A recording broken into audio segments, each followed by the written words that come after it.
Bonjour, bonsoir, ravi de vous retrouver ce vendredi 4 juillet pour un nouveau numéro du rappel de l'actualité de la semaine. S'agissant de l'entrée en grève ou pas des enseignants du syndicat national des enseignants-chercheurs, une assemblée générale s'est tenue ce jeudi à l'École normale supérieure de l'enseignement technique. Les syndicalistes, autour de leur président Jean-Rémy Yama, ont décidé de poursuivre normalement les activités académiques dans les différentes universités jusqu'au 19 de ce mois. Reportage de Patrick Charferi, Marcel Tsonga, sous les images de Justin Bitegui. Les enseignants du syndicat national des enseignants-chercheurs étaient réunis en assemblée générale ce jour pour décider de la tenue ou non d'une grève. S'agissant de l'entrée en grève ou pas, il s'est tenu conjointement à l'USTM et à Libreville, donc deux assemblées générales. Donc à l'issue du vote, 60% des enseignants et chercheurs ont estimé qu'il fallait continuer à négocier avec le gouvernement jusqu'au 19 juillet afin de mesurer convenablement leurs intentions. Les causes de cette mise en garde remontent à 2011. Les négociations aujourd'hui viennent de la décision du président de la République depuis août 2011 de revaloriser les salaires des enseignants et chercheurs. Ça a commencé depuis 2011. Nous étions patients jusqu'au 2 février 2013. Concernant la reprise timide des cours à l'université Omar Bongo, le président s'explique. Nous constatons, malheureusement, à la Flèche, il y a une reprise timide, certes, mais à la faculté de droit et sciences économiques, jusqu'à ce jour, les cours n'ont pas repris, parce que, là encore, le jour de la reprise, un enseignant, malheureusement, a encore été agressé, le jour de la reprise. Le président Jean-Rémy Yama espère que les engagements pris par le gouvernement pour résoudre les préoccupations des enseignants aboutiront avant la prochaine assemblée générale du 19 juillet. L'Institut national de formation des agents de santé vient de livrer sa première promotion parrainée par le professeur Daniel Onaondo.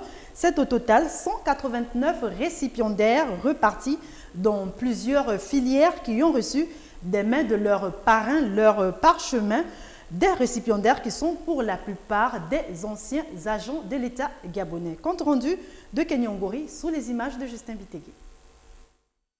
Après 3 années de formation et depuis la réforme de l'État dans ce secteur, l'Institut national de formation des agents de la santé, INFAS, vient de mettre sur le marché de l'emploi ses premiers diplômés. Une occasion pour mettre en avant les caractéristiques des services que met en valeur cet institut.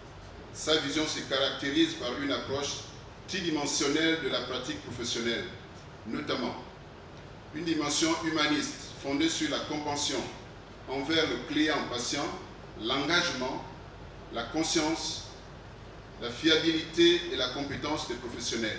En toute modestie, le parrain s'est dit honoré de la place qu'il occupe aujourd'hui. Souvent, les étudiants choisissent les hommes fortunés. De fortune, je n'en ai point. Et vous ne m'avez rien demandé. Est-ce que c'est à cause de ma trajectoire politique, mon cursus studium ou ma vie familiale, ou pour toutes ces raisons à la fois?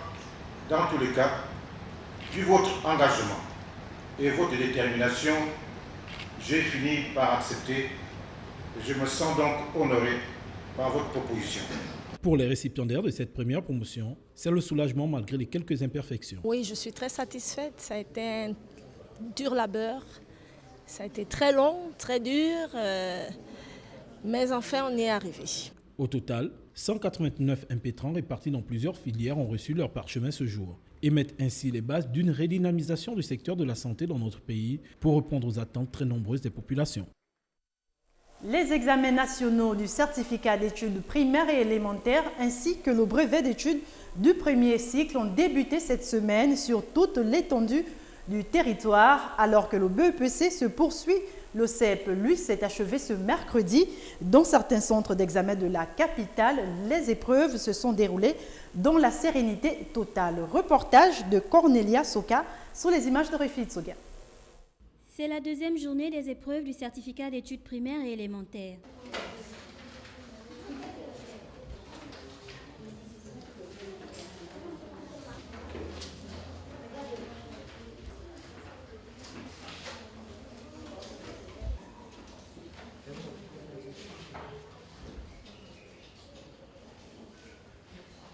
Ce matin, les élèves de 5e année abordent les épreuves de calcul mental et de dessin avec beaucoup d'enthousiasme. Pour la session 2014, ils sont un peu plus de 40 000 candidats à plancher sur les sujets du CEP. Au centre d'examen de l'école primaire de Montbouet 1, ce sont en tout 415 candidats inscrits, donc 5 candidats libres qui ont composé ces épreuves dans une bonne ambiance. La fausse note observée, quelques cas de maladie causés par le stress et l'absence de 15 candidats.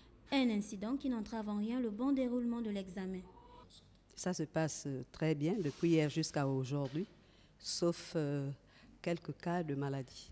Pas de souci parce qu'ils sont pris depuis leur maison par leurs médecins traitants et les parents.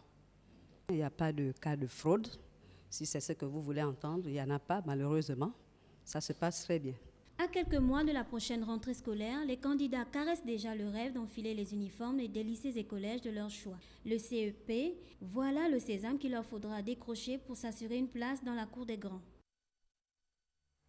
Le sélectionneur des Panthères du Gabon est connu depuis quelques jours seulement. L'annonce a été faite par le président de la Fédération gabonaise de football, Alain Mungengui. Mais qui est ce nouveau coach? D'où vient-il? Élément de réponse dans ce reportage de Marvin Beryl sous les images de Marcel Tsonga. Après avoir épluché plusieurs dossiers pour le choix d'un entraîneur national, la Fédération gabonaise de football vient de rendre officiel le nom de celui qui va désormais conduire les Panthères du Gabon. Contrairement à la rumeur qui courait sur la personne de Fernando Santos, le choix a été porté sur un autre Portugais. Il s'agit de Jorge Costa, ancien international portugais âgé de 42 ans. Vainqueur de la Coupe intercontinentale en 2004 et la Ligue des champions la même année avec le FC Porto, il a dans son sac plusieurs autres titres dont une Coupe de l'UEFA, 8 Coupes de champion du Portugal, 5 Coupes du Portugal et 9 Supercoupes du Portugal. Vainqueur de la Coupe intercontinentale en 2004 et la Ligue des champions la même année avec le FC Porto, il a dans son sac plusieurs autres titres, dont une Coupe de l'UEFA, 8 Coupes de champion du Portugal, 5 Coupes du Portugal et 9 Supercoupes du Portugal.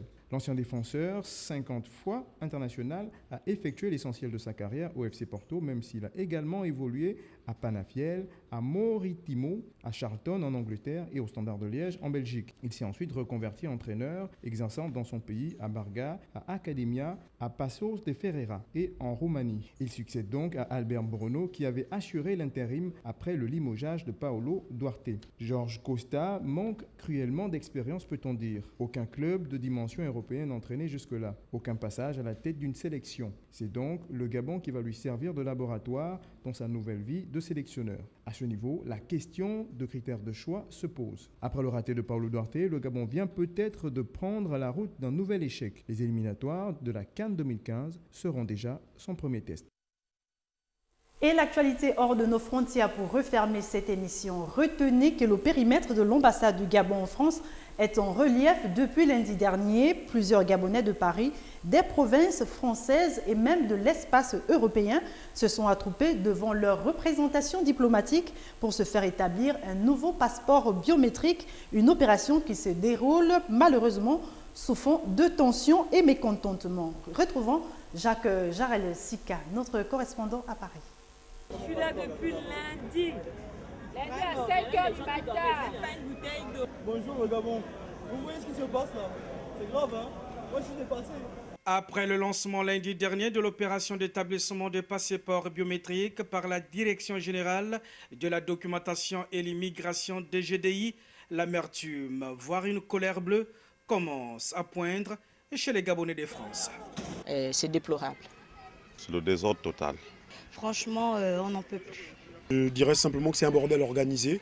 On a juste l'impression d'être des réfugiés devant notre ambassade, on ne peut pas accéder. Du côté du consulat général du Gabon en France, on prône plutôt l'apaisement et on s'active à rendre l'opération très fluide pour ramener la sérénité et le sourire au sein de la communauté en effervescence.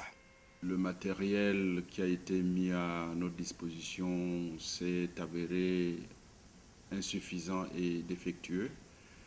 Mais heureusement, le directeur général de la documentation et de l'immigration a répondu favorablement en nous apportant dès ce matin un renfort assez considérable de matériel. Il n'y a eu ni blessé ni bousculade. Il y a eu des mécontentements, oui. En dépit des graissements des dents et jérémiades, l'opération d'établissement des passeports biométriques devrait se prolonger jusqu'au dimanche prochain. Tout le monde sera pris. La mission ne partira pas de la France tant que tous les compatriotes qui le souhaitent auront été enrôlés. Plus de 700 Gabonais de France sur 10 000 sont demandeurs du nouveau passeport et une délégation de la DGDI avait déjà sillonné les grandes villes de France, constatant le peu d'engouement manifeste des demandeurs de ce précieux document. C'était l'essentiel de l'actualité de la semaine. Merci pour votre attention. L'information se poursuit sur Gabon News. À vendredi prochain, même heure, sur Gabon News également.